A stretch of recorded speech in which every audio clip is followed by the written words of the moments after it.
a guardiã da floresta e o filhote órfão, no coração verdejante da Amazônia, onde árvores ancestrais tocavam o céu e rios sinuosos espelhavam o azul infinito, vivia Elara, não em uma aldeia, nem em uma cidade próxima, mas em uma cabana rústica, construída por suas próprias mãos, com a madeira caída que a floresta generosamente lhe oferecia.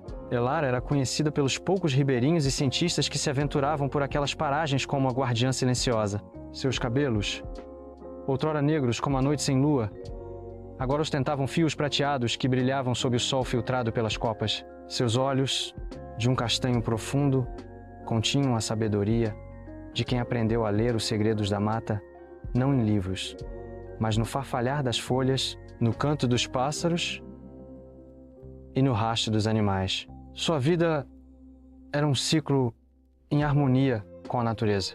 Acordava com o chamado dos macacos bugios, bebia a água pura de um igarapé próximo e se alimentava dos frutos, raízes e peixes que a floresta provia. Sua única companhia regular eram os animais.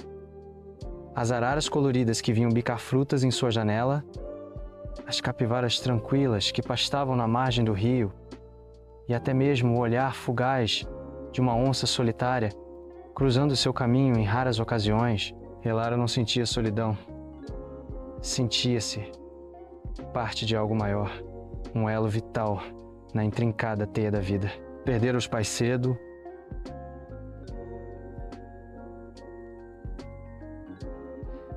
vítimas de uma doença trazida pela civilização que avançava e escolher a floresta como seu refúgio e seu propósito. Certa estação chuvosa, particularmente violenta, castigou a região por dias a fio. Raios cortavam o céu, trovões ribombavam como o urro de uma fera colossal, e o rio transbordou, inundando grandes áreas. Quando a tempestade finalmente cedeu, deixando um rastro de destruição e um silêncio úmido, Elara saiu para inspecionar os danos. Árvores imensas haviam sido arrancadas como se fossem gravetos, e a paisagem estava irreconhecível em alguns pontos. Foi então que ouviu, entre o gotejar da água das folhas e o canto tímido de um pássaro sobrevivente, um som que cortou seu coração.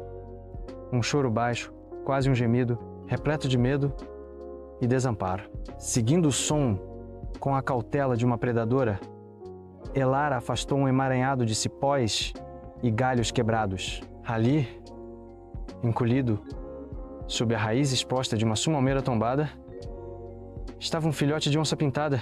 Era minúsculo, as pintas douradas e negras ainda suaves em sua pelagem molhada e suja de lama. Seus olhos grandes e assustados de um azul leitoso, que ainda não havia se definido para o âmbar característico da espécie, fixaram-se em Elara.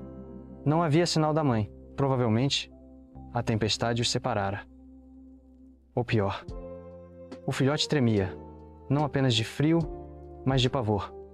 Elara sabia dos riscos. Criar um predador selvagem, ainda mais um tão poderoso quanto a onça-pintada, era uma tarefa perigosa e, para muitos, impensável. Sua lei era a de não interferência, de deixar a natureza seguir seu curso. Mas o olhar daquele pequeno ser, a vulnerabilidade estampada em cada fibra de seu corpo, desarmou suas defesas.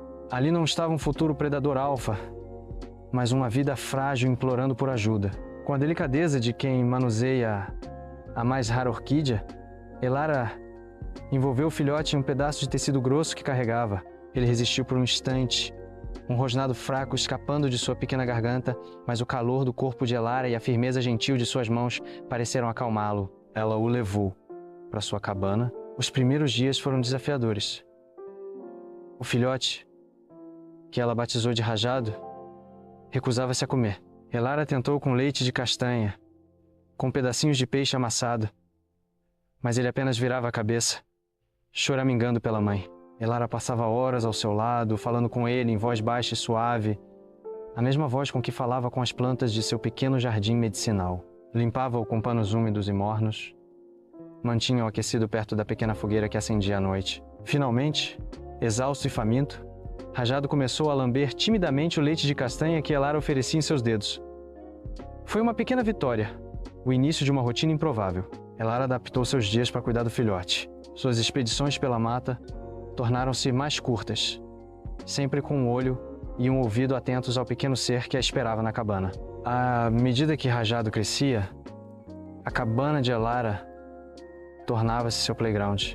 Ele perseguia borboletas que entravam pela janela, brincava de emboscar os pés de Elara por baixo da rede onde ela dormia, e suas patinhas, antes delicadas, agora mostravam a promessa de garras formidáveis. Elara, com paciência infinita, ensinava-lhe limites, mas também o incentivava a explorar seus instintos. Levava-o para passeios curtos pela mata, mostrando-lhe os cheiros, os sons, os perigos sutis. A conexão entre eles se aprofundava a cada dia. Rajado seguia Elara como uma sombra dourada e pintada.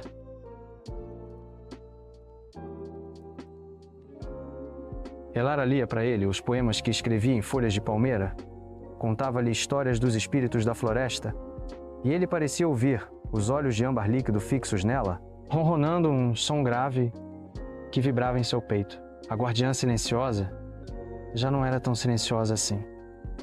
Sua voz ecoava pela cabana, misturada aos rosnados brincalhões e aos miados guturais de Rajado.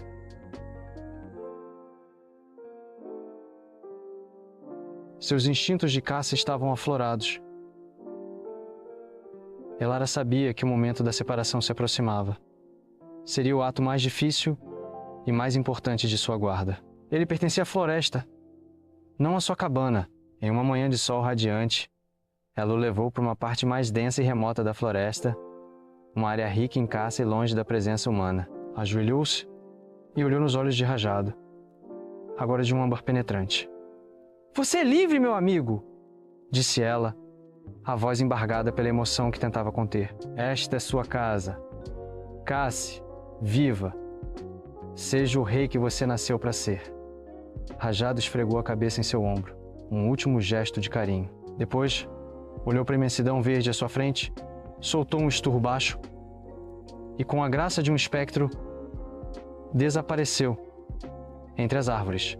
Elara voltou para sua cabana com o coração pesado, mas também com uma sensação de dever cumprido. O silêncio que se instalou era diferente do silêncio de antes. Havia uma saudade, uma ausência palpável. Meses se passaram.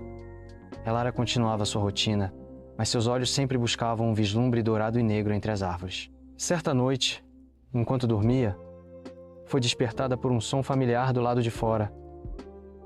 Um rosnado baixo, não de ameaça, mas de reconhecimento. Com o coração acelerado, ela abriu a porta. Ali, sob a luz prateada da lua, estava Rajado, magnífico, imponente, um adulto em seu pleno vigor. Ele a olhou por um longo momento e depois, com a mesma descrição de sempre, virou-se e sumiu na escuridão. Não foi a última vez. De tempos em tempos, Rajado aparecia. Às vezes, ela encontrava um rastro fresco perto da cabana pela manhã, ou o vislumbre de sua pelagem ao longe. Uma vez, quando um grupo de caçadores ilegais se aproximou demais de sua área, Elara ouviu o rugido poderoso de uma onça ecoar pela floresta, afugentando os invasores. Ela sorriu. Seu filhote havia se tornado um guardião também. Elara nunca mais se sentiu verdadeiramente sozinha. A floresta, que sempre fora sua companheira, agora guardava o espírito de uma amizade forjada no improvável, uma conexão que transcendia as barreiras entre espécies. A guardiã silenciosa e o rei da floresta, ligados por um laço invisível de amor e respeito, continuavam a zelar, cada um à sua maneira, pelo coração pulsante da Amazônia. E a história deles ecoava no vento, um testemunho do poder da compaixão e da sinfonia da vida selvagem, esperando para ser contada e recontada, talvez, para viralizar muito além das fronteiras daquela imensa floresta.